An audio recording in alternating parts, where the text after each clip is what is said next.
Hello and welcome back to Continental Club, where we discuss the hottest topics in European football. Joining me as ever, it's Chris Hamill and Joe Tomlinson, and we're going to dive straight in with our opening question, which comes from Srisanth Pidmonth, and he says, with Kepa showing such blatant disrespect to Sarri, is this the start of the end for Sarri at Chelsea? Oh my God. Just for anyone that has been living under a rock this last week, obviously Kepa refused to come off in the Carabao Cup final against Man City, claiming he wasn't injured. Sarri was fuming, nearly stormed down the tunnel, lost all sort of control over the situation, open show of disrespect, and then apparently it took him about half an hour. He was about half an hour late for his press conference afterwards, and I suppose he'd been giving Kepa an absolute bollocking.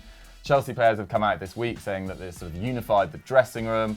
But yeah, it was an entirely bizarre situation. And Chris, what did you make of it? And do you think this affects Sarri's position? What's your take? How many Marlboro Lights do you think he got through after that game? Yeah.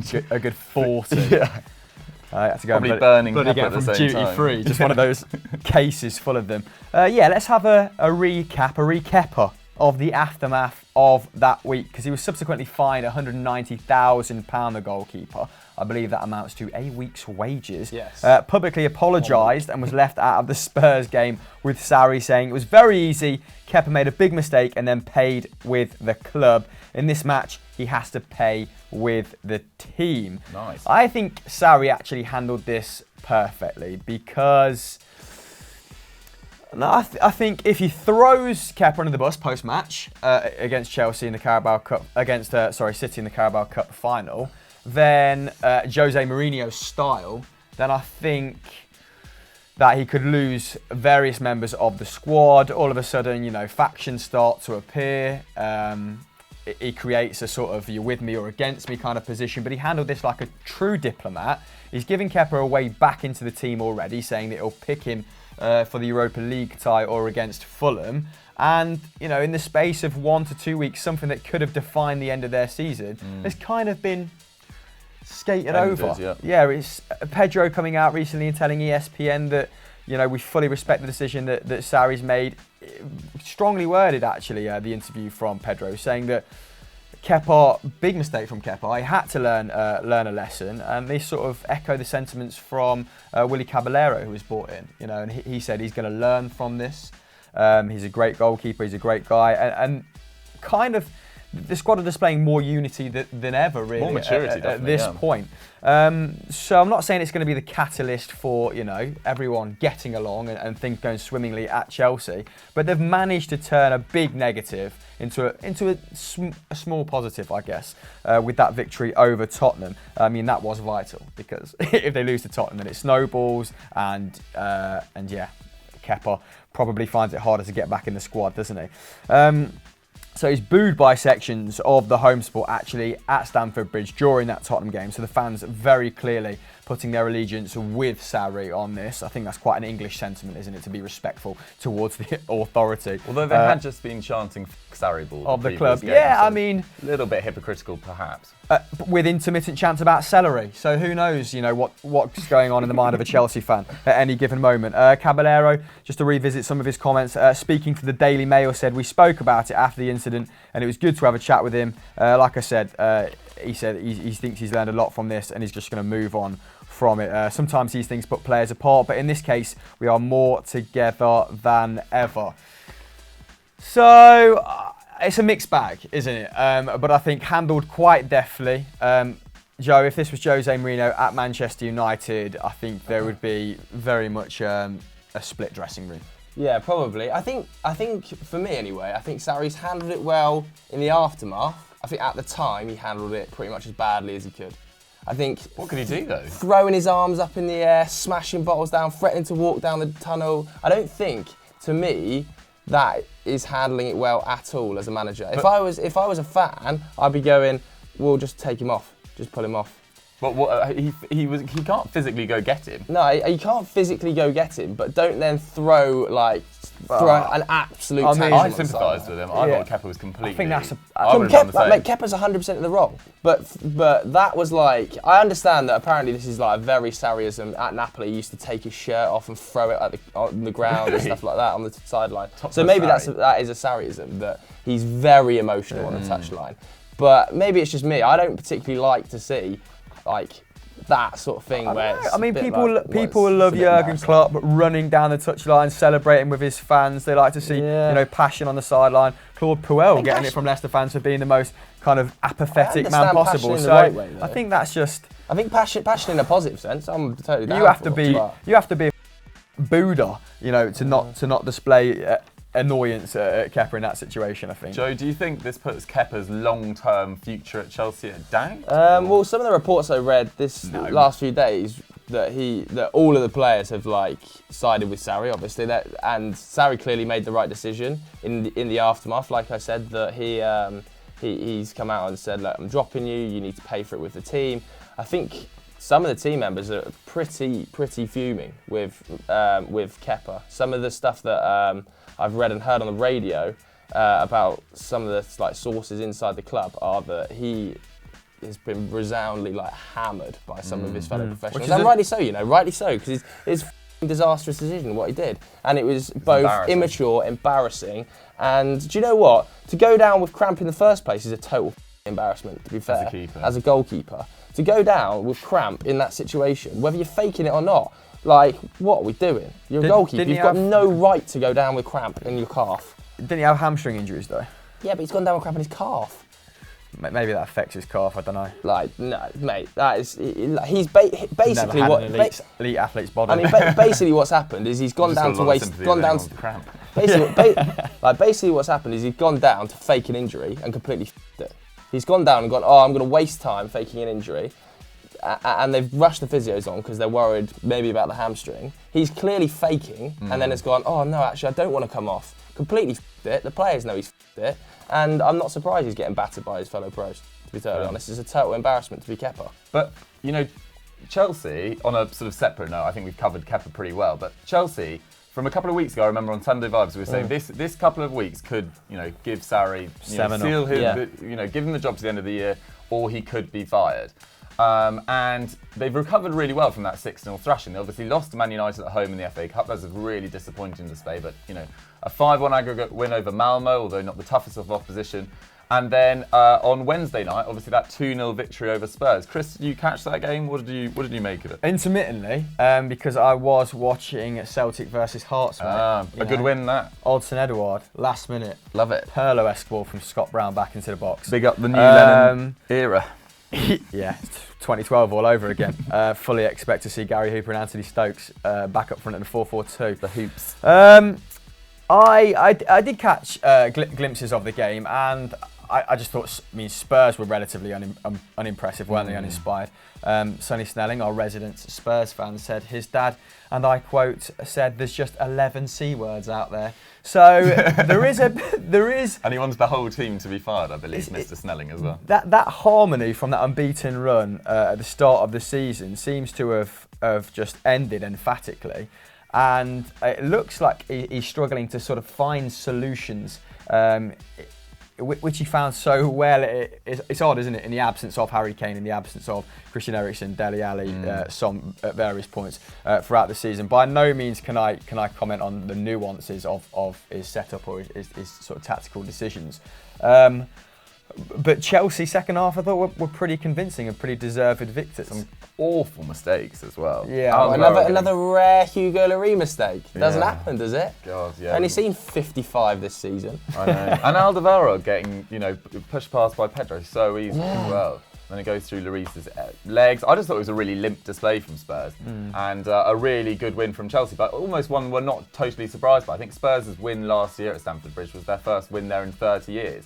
But in my opinion, Joe, the more damaging defeat was that loss to Burnley and the sort of aftermath of that. What have you made of Spurs over the last couple of games? I don't know.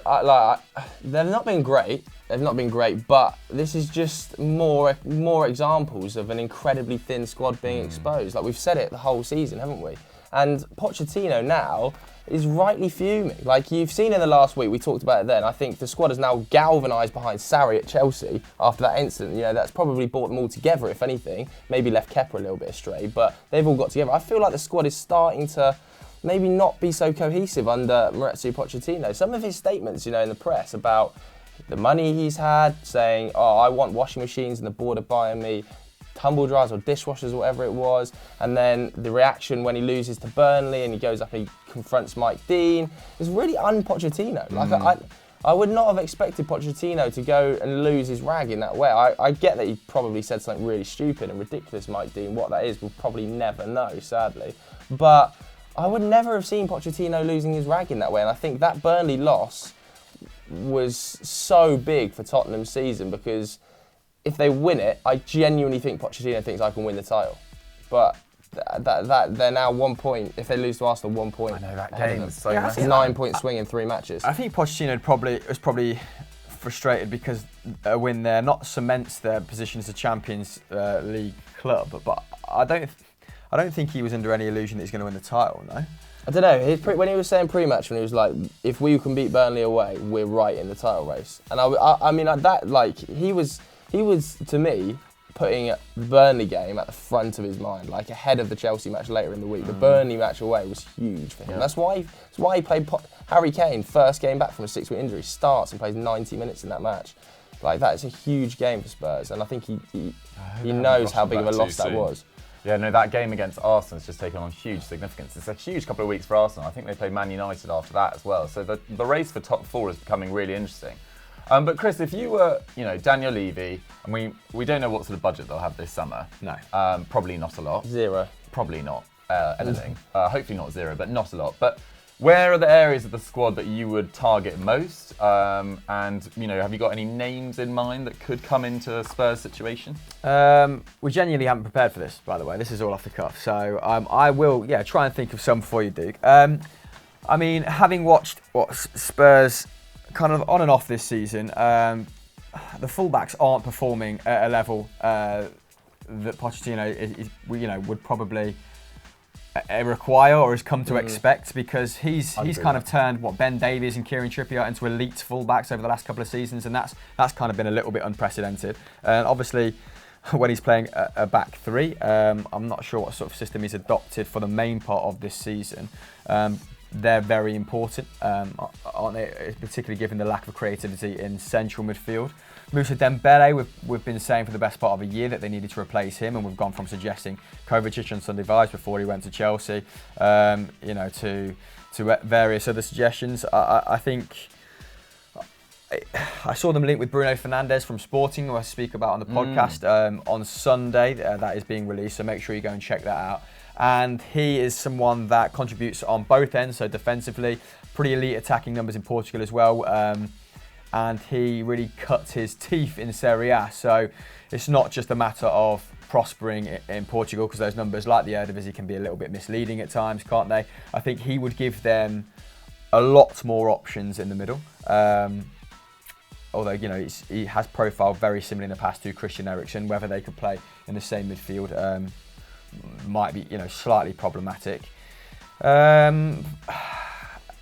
But apart from that, you're looking at a Moussa Dembele replacement. The starting lineup is very good.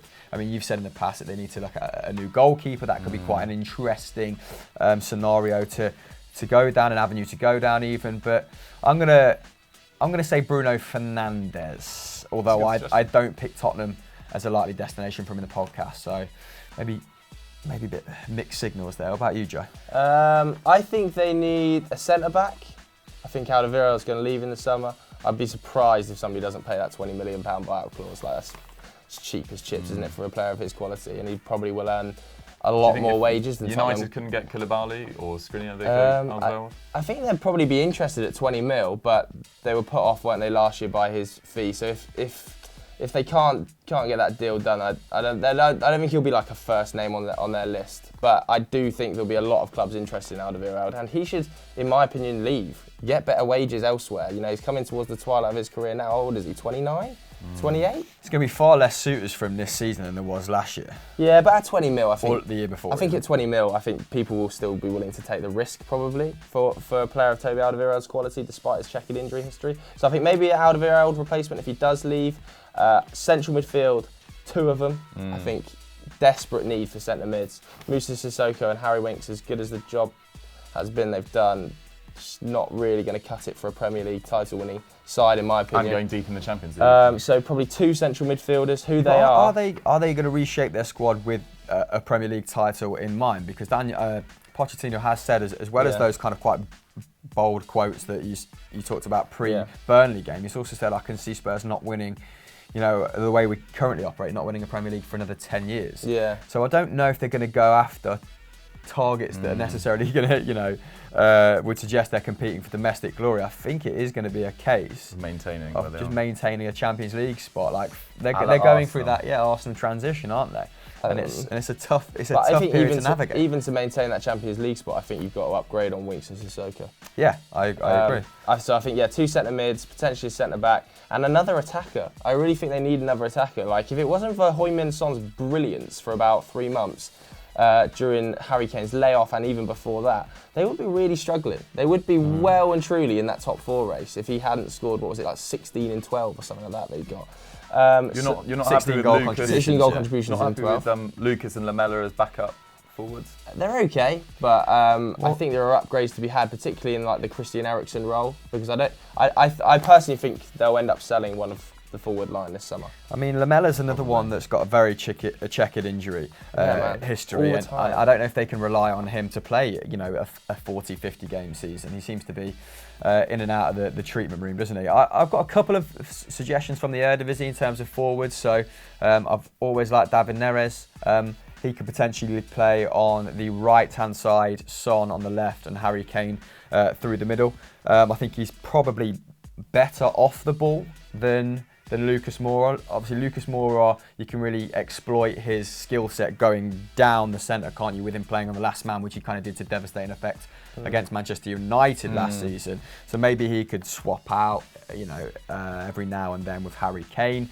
Or Bergwijn from PSV. I think he's got 21 goal contributions in 22 starts. There's some really outstanding wide talent in the Eredivisie at the moment, and particularly Neres. I mean, I have like certain reservations about his game. So he doesn't trust his right foot whatsoever. He's extremely left-footed, a little bit like Ian Robin likes to come in, and if he can't create that opportunity for himself coming in, then he does tend to go backwards and recycle. But there's plenty of time for him to develop. I think he's 21. So maybe under someone like Pochettino's stewardship, iron out a few creases in his game, and you've got someone who is extremely athletic, very good on the ball, a very good dribbler. He's got very good coordination, and who could turn into a real weapon. Bergwijn's only just kind of come on my radar more recently, but he's maybe just as well rounded, if not more. You've suggested Hakim Ziyech a few times, haven't you? I think Hakim Ziyech would be a pretty decent option, but I actually don't. Now I think about it, Hakim Ziyech's having an incredible season. I think he's pretty much going at a similar sort of rate to Bergwijn, a goal or an assist every single game. Nearly 4 dribbles per 90, 4 key passes per 90, like outrageous statistics. Yeah, like league leading. Yeah, that's 23 goal contributions in 24 games, something like that. But realistically, are Tottenham going to be able to afford Hakim Ziyech? I don't think they are, man. Like, big teams will be in for Hakim Ziyech, and Ajax aren't going to be afraid of pricing people out of moves. We've seen De Jong move for 75, something like that, was it in the end? I think De Ligt probably will go for upwards of 60 to 70 million as well. And Hakim Ziyech, in the form he's in, they're going to be asking for 40 to 50 mil for. They bought him for around 17, I think. So they're going to want at least double their money. Are Tottenham going to spend 40 mil on a player this summer? Probably not. Not unless they sell, which is why I think they may end up selling one of that front line.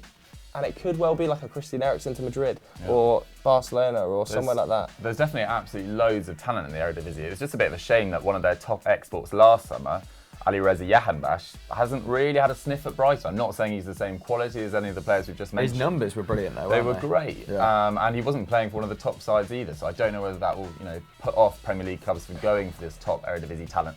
Poch player has that also I had was- he's had his fingers burnt in the Eredivisie as well, hasn't he? With who's the striker they brought in that didn't really... De Jong. Oh, Janssen. No, Janssen. Vincent Janssen. Janssen. So Yeah. might be a little bit reluctant to go back into that Yeah, no, market 100%. if he's only getting one player. I'm with Chris though. I think the area that they most badly need is central midfield. Yeah, And I was thinking beforehand, I was thinking of Rodrigo Bentancur. Could they get around of Juventus? I mean, afford him. I don't think they could afford him, and he's playing really well at Juve as well. I think that's probably unlikely. Allegri He's- really trusts him Yeah, as well. and he's someone that can do a bit of everything. He'd be great for them, but I don't really see it happening. And then I thought, with all Barcelona's probably midfield additions this summer, with probably Rabiot coming in eventually, although that still hasn't Do you been. think that's going to happen? I'm think not quite Barcelona sure. are It's going to got a leave bit quiet Rabiot on alone that. now they've signed De Jong. Do they need De Jong and Rabiot when they've already got a real jacked up midfield? I'm not sure. But yeah, I was thinking that if he did go there, they'll probably get rid of one of Rakitic and Vidal. And if they could get Arturo Vidal for a couple of years, that'd be great at Spurs. But again, I think he's out of their price range. So I'm going to go someone Premier League based. And Idris Gueye would be awesome at Spurs. There's no way they can afford Idrissi Gueye. I don't think he's cheaper than all the options I've just said. I don't think He's he cheaper is, than man. Hakim Ziyech. If PSG are getting priced out of moves for Idrissi Gueye, I don't think I think that was just because it was January. They rejected 30, didn't they? I think it's still, I mean, his importance to Everton is, he's big. probably worth 30 to 40 million Definitely. pounds. Like, Tottenham can probably afford his market value, but his value to Everton is about 100 million at current, because he's literally holding that midfield together. We also discussed that a little bit more on the podcast as well, don't we? But Idrissa Gueye, Everton drive a hard bargain if as well, if you're a top 4 club and you need a defensive midfielder, He's the best out-and-out defensive midfielder in the league, with Kante not playing there anymore. Yeah, I do know what you mean. Okay. I do know what you mean. I think he would have to improve a lot, though, like in terms of his distribution to get in that Pochettino side. I think his distribution's slightly underrated. I think potentially, but I don't know whether destroyers work that effect. I think he's used Eric Dyer well, and at times, but I don't think like an Eric Dyer mould player where is like a breakup man is going to be Pochettino's dream goal. they don't seem to have as much of a place in Pochettino's setup, do pure they? destroyer. Yeah. Although Victor Wanyama, before he got injured, used to play pretty regularly and was very good under Pochettino. And he's also coming back from injury as well, so you didn't know whether they'll be.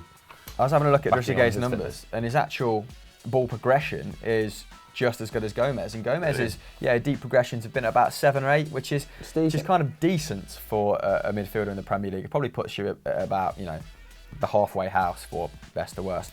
But Andre Gomez might be an interesting shout. I mean, they only paid £2 million to loan him Everton for the season, which would suggest that his valuation's not going to be outrageous getting him out of Barcelona. It might be 25, 30 mil. Decent dribbler, decent in possession, can play through him.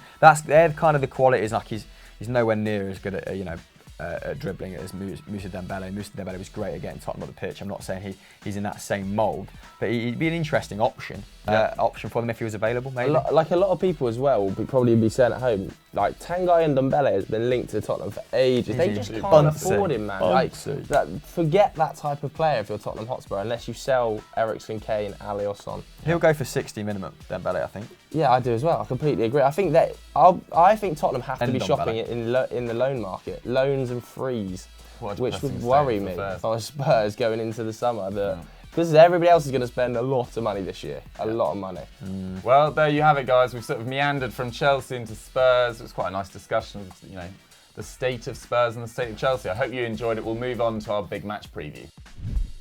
As you all know, it's El Clasico this weekend on Saturday night, but we talk about Barcelona and Real Madrid all the time, so we thought we'd preview another big clash, which is going on in Italy. Bella. Napoli versus Juventus, Sunday at 7:30. Huge game for Napoli, Christopher. Yeah, they probably have to win, don't they, mate? 100%. If they're going to stand any chance of overturning that 13-point deficit at the top of Serie A with 13 games to go. So definitely unlucky for some. But they have been in good form of late. Since that loss to Inter Milan, 1-0, they're actually trumping by 9 points at the moment in second place. So second looks like a bit of a foregone conclusion as well. They have since won 4 and drawn 3. Although 3 of those games have been 0-0s, which never really associated with Napoli. Well, at least in the modern era, particularly under Sarri. So and they've got a lot of firepower, so those draws will be slightly alarming. But Juventus are just relentless at the moment, aren't they, like they normally are. So I think they've only drawn 3 games all season, still unbeaten at this point. Napoli have lost 3 and drawn 5. So that's where the difference is. Fine margins once again in Serie A. It's been a mixed bag in different competitions. So knocked out of the Coppa Italia by AC Milan. Gattuso's AC Milan, I believe that was 2-0. And I think that was the gunslinger, I think that wasn't it? Piontek. And that first goal was a thing of pure art. But they are still in the UEFA Europa League, and they've got a game against Red Bull Salzburg to play, who of course romped through their group with Celtic, the most impressive team I've seen at Celtic Park in that competition. Marco Rose, De Boer, I think a top team probably going to pick the striker, De Boer up sooner or later. They battered Zurich 5-1 on aggregate, didn't they? So navigating their way through that competition nicely. Now the Partenope only finished 4 points off Juventus last year, so it kind of looked like under Sarri's stewardship they were edging closer and closer to that first Serie A title since Maradona was there in 1985, I believe. So the Southerners haven't won it in a long, long time. But subsequently, with Sarri leaving, and after they lost Jorginho and Koulibaly's kind of wanted to leave because of the various, off the pitch things he's been subjected to, the unsavoury things. A lot of reporters in Italy, a lot of media outlets said that we're going to drop out the top 4 altogether with a resurgent AC, with a very competent Lazio, with a Gasperini-inspired Atalanta overtaking them. And it's not happened. They've had a this is what Ancelotti does, isn't it? He kind of smooth it out, baby. Yeah, just nice and smooth, like custard. But yeah, the key men have kind of changed this season as well. It's been an interesting transition from the likes of Hamzik and Mertens to Milik, who was not a bit part player last year out of choice. It was injury, wasn't it, that kept him out of the squad. So he only started 3 league games last year, 12 appearances off the bench with a return of 5 league goals. He's already played over 3 times the minutes this season with 14 league goals, so he's 5th in the Serie A in that regard, topped by the likes of Ronaldo and Cagliari. Cagliari, they're a team, Cagliarella. I'm sure Cagliari probably scored more combined goals than him as well. And he's got 1 assist as well, and he's averaging a monstrous 4.4 shots per 90. So I imagine his expected goals are running about even, let's say. That goes up to 6 as well in the Europa League. So killing it for them on multiple fronts. Insigne and Mertens both have 8, so chipping in as you'd come to expect at this point. Still very handy in front of goal, aren't they? Insigne taking 5.4 shots per 90, which is about 0.3 or 4 off Messi's total. So they've been pretty trigger happy still. That same sort of, they've still got that same joie de vivre up front that Sarri kind of executed at Napoli, but maybe been a little bit more unfortunate not to get more goals, to finish those games 0-0. Yeah. Joseph, you got anything to say about Juventus in this game? No, I think on the flip side to Napoli maybe being a little bit unlucky, I think Juventus have been extremely fortunate in a lot of their games. Obviously they've only drawn 3 so far this season, but they've got a 10-goal swing on expected goals. They've scored 5 more than they should have, and they've conceded 5 less than they should have, according to expected goals, which would overall lead to a 15-point swing for Juventus. So they are getting lucky, but this is Juventus. They are still an extremely dominant side. Even with those statistics, they'd still be sitting top of the expected goals table. Cristiano Ronaldo does, of course, help that when he shoots as often as he does, which is a frightening amount. Still at Juventus age, what is he now, 33? 34? So he is still flying, obviously 15 goals, 8 assists, just incredible numbers, but still not included, I saw, in the Serie A team of the season so far, which I thought was absolutely mind-blowing. Really? Yeah, I can't remember which media outlet did it. I think it may be Tutto Sports, something like that, but it didn't have Cristiano Ronaldo in there. Either way, I only see this going one way. Juventus have been in decent form recently. They haven't been playing amazingly, but they keep getting results. I think they've scored 15 goals in their last 6 league games, scoring 3 in at least 4 of them. So they'll probably get the job done here. And it will probably be 1-0, Cristiano Ronaldo winning it for them. It is at the San Paolo, though. Yeah, but it's Juventus. and they just seem to scrape by 1-0, don't they? Although, they did have that damaging result last week in the Champions League to Atletico Madrid, obviously lost 2-0 there. And is the return leg coming up this week? So that will be coming up. They probably don't give a about this game, in all seriousness. They're 13 points clear, they've won the league. And they play the Rezzies. Yeah, they didn't look at their best during there. I think they beat Bologna 1-0 at the weekend. And Napoli, there's a tiny bit of hope for them. I think they've won 2 of their last 9 meetings, but they lost the... Which isn't... I mean, that's little to That's none. a tiny bit of hope. That's the with hope that kills 1 draw and 6 losses in there. But yeah, they lost the corresponding fixture 3-1 in Turin. I think Mandzukic scored a double. Yeah, it looks hard. 1-0 I'm going to go to Juventus. I'm going to go 2-1 to Napoli. Oh, I'd love to see that. Just out of hope as well, I'll join Chris, but I'll just go 1-0 Napoli. 1-0 Napoli. So you've heard it from here. We'll go on to quickfire questions. Okay, the first quickfire question comes in from Rockstar, 22, and he says, what can Real Madrid do with Bale? They can't sell him as no club would pay that transfer fee and his huge wages. Joe, I know you've got some thoughts on Bale. probably true, but they're going to have to sell him, I think. I don't think they can afford to eat that 450k a week, whatever he's on, which is ridiculous, isn't it? And a guy who is just too injury prone right now. They're going to want to sell Gareth Bale, bring in another forward. Who's going to pay the money? Knows. I really don't know where Gareth Bale goes. 29 years old now, constantly injured. He is still an incredible contributor. I think he's still contributing to like 0.7 goals per 90 this season even. And, Real Madrid haven't exactly been flying.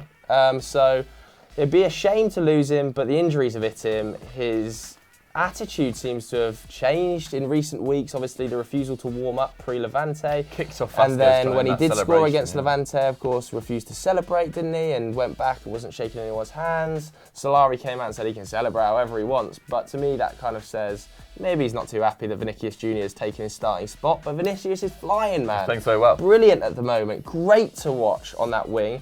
And I'm sorry, Gareth. He's more the future of the club than you are. So you're going to have to go where you go. I don't know. Hamill, got any suggestions where he could leave for? I mean, they're probably thinking they should have snapped United's hand off for, 80 million pounds at the start of the season. But, hindsight is a wonderful thing. And of course got young Rodrigo to come to the club when he turns 18. I think he has turned 18 now, actually. Corinthians have just asked if they can keep him. George Sampaoli at Corinthians has asked if they can keep him a little bit longer, maybe until the end of the season. But they'll probably be keen to see how he fares after Vinicius's, seamless transition into the side from Castilla. I think you covered it pretty well there. Gareth Bale, would love to see him return to the Premier League. He's got to, doesn't fit in anywhere else. Yeah, I think only a Premier League side China could. I mean, China could afford to pay his wages. Or the MLS. No disrespect to Bale, it would be a big drop-off. But there's some MLS teams that have some serious dollar that might well be interested. Yeah. I'm gobsmacked by that suggestion. He won't go to the MLS. No, he shouldn't, but I don't see anyone that's going to pay money, so I'm going to throw the MLS in there. Yeah, interested, yes, but he's only just turning 30, isn't he? Or has he turned 30? No, not yet. He's got another 2 or 3 years at the top, even if he's only playing in 60% of the matches. Maybe back to Tottenham. Maybe they'll stump up 30-40 million, and Daniel Levy be like, listen, rip up the whole wage structure. I know you're on 450k, but this is your spiritual home. Would you take 100? We'll offer you 180. I will eat part of my trousers if he goes back to Spurs. Where do you think he'll go then? Why just part? Why not all? I couldn't get all of this, Stanley. I've seen you devour. He's got to go back to England. I think the only club that could, with their transfer ban coming in, doesn't really make sense, but it's got to be Chelsea or United for me. I don't think City are going to go for him. Why would they, replace Leroy Sané, who has no injury issues and is an absolute beast, with someone who's regularly injured? But he needs to get out of Spain. 4-3 at Chelsea, Hazard ideally on the left. If Hazard leaves, part of a swap deal to Madrid, maybe we're thinking. But I like it. I like it. I think, baby. I reckon Chelsea fans go, no. I think we're reaching massively here, and it just highlights the fact that there is no obvious destination for Gareth Bale, and he probably will stay and rot. Where do you think he's going to go? Let us know, obviously, if you've got a better suggestion than us. God, that was such a hard-fired shout, man. Inter. Move on. There we go. Right, final one, because we've talked for ages today. We've talked we've talked for ages today, and it comes in from the Doc Redstone. He says, or she, could this AC Milan team be a thriving force in Europe again? We'll keep this nice and short. Hamill, AC Milan. Have you been impressed with AC Milan this season? Maybe their signings? We did quite an in-depth podcast on them at the start of the season, and I think they've got some brilliant players there. Romagnoli. I'm a big fan of Kessié. I like Piontek now, yes, obviously. Suso has his qualities. He's a very good creator. He was running startlingly hot at the start of the season. Bonaventura is a decent player. Ricardo Rodriguez at left back, that's nice. I don't mind Ricardo. Okay, Laxalt was a weird transfer. Yeah. But yeah, Bakayoko's faring well there. So there's the core of a good squad there. Was the question, can they get them back into Champions League? Yeah, do you think they'll be a thriving force in Europe? I think he's thinking 2005-07 vibes. Right, okay. No, I mean, it's just Operation Get back into first, Europe at the moment, isn't it? And I remember us talking about this recently, and Gattuso's sort of credentials as a Champions League manager. He's struggling ability-wise against some of the managers in Serie A, who are much more kind of, I suppose, have to be a little bit savvier. He can maybe compensate with Milan's bigger budget. And now they're actually sorting themselves out behind the scenes, aren't they? Gazidis has come in. They're reportedly tempted to approach Wenger as director of football. Not sure if that ever materialised. Obviously, Gazidis and Wenger having a very kind of fruitful partnership, although they did clash on occasions. So maybe it's a case of sorting out a bit more of a vision and stabilising their finances off the pitch, because under their previous Chinese owners, it almost all went down the fucking pan, didn't they? Almost got banned from European football. Their balance sheets were just ridiculous. But yeah, I think it's probably much more positive times to be an AC fan, but still probably the fifth best team. Fourth or fifth best team in Serie A. I like it. Very good response. Joe, simple, one-word answer. Is Gattuso good enough for AC Milan long term? No. And who would you bring in? I think I don't think he is, but I don't know whether Antonio Conte would take that job. I think Antonio Conte would be a fantastic option for Milan if they could get him through the door, and I also think Leo Jardim they should go for at Monaco if he chooses to leave at the end of the season, which is looking increasingly likely. Obviously, in a second stint at the club this season. Yeah, so fair enough. Well, vote in the poll if you think Gattuso is good enough. No, whether you'd have Gattuso, Jardim, and who's the other one? Conte. It's a late poll, so we'll know whether you're still here. And we're going to roll straight into the end board, lads, because that was a very long Continental Cup, but really enjoyed it. Yeah. Joe, what do you want to push to? Come over and watch We Need to Talk. Yeah, good reminder there, Doogie. Well done. Yeah, it's live on Football Daily right now. Features me talking about hair transplants. It does. Chris? Stat Wars, the Champions is raging on. This week's episode is Seb from hashtag against our very own Mystic Mike. And go and check out FDFC as well, our personal mastermind. With Balotelli and Ada Hegerberg is live now. Bit of a mouthful, that one. It is. Struggle with that. It is indeed. Thank you very much for watching, guys. We'll see you next time. Bye.